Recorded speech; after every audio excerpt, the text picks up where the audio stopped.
মালদাতে BS6 মডেলের পরিবেশ বান্ধব দুটি বাসের আনুষ্ঠানিক উদ্বোধন।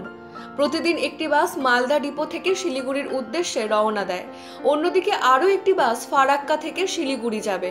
উত্তরবঙ্গ রাষ্ট্রীয় পরিবহনের উদ্যোগে চালু হয় দুটি বাসের পরিষেবা। বৃহস্পতিবার সকাল 10:30 নাগাদ গৌড়কন্যা টার্মিনাসের নারকেল ফাটিয়ে এবং সবুজ পতাকা দেখিয়ে বাস যাত্রার সূচনা থেকে উত্তরবঙ্গ রাষ্ট্রীয় পরিবহন সংস্থার প্রাক্তন সচিব চাঁদ মোহাম্মদ, এছাড়া উপস্থিত ছিলেন মালদা ডিপো ইনচার্জ মলয় কর্মকার সহ অন্যান্য আধিকারিকরা। যাত্রীদের স্বাচ্ছন্দ্য ও পরিষেবা এবং প্রায় দূষণমুক্ত এই বাসগুলি প্রতিদিন মালদা এবং ফারাক্কা থেকে যাত্রী নিয়ে যাবে শিলিগুড়িতে।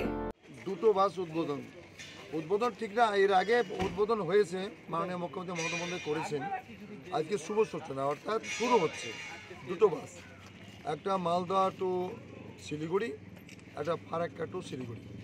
কি সুবিধা থাকছে বাসের সুবিধা বলতে এর আগে যে বাসগুলো এসছে, যত যে বাসগুলো দেখছেন আমাদের নর্থ বেঙ্গল বা অন্যান্য বাসগুলো, সেগুলো 3 বা 4, এটার পার্সেন্ট অত্যন্ত বেশি, এখন অত্যাধুনিক বাস। এবং এই বাসে চেপে মানুষ যাত্রী তারা আরাম চায়, পয়সাটা বোঝে না, কিন্তু মানুষ যত তাড়াতাড়ি পৌঁছবে এবং বসে যাতে আরামদায়ক এই বাসে সেটা পাবে।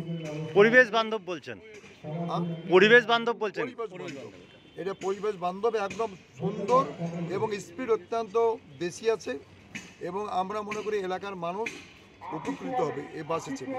মালদা থেকে বলাই পোদ্দারের রিপোর্ট, ইউ বাংলা টিভি।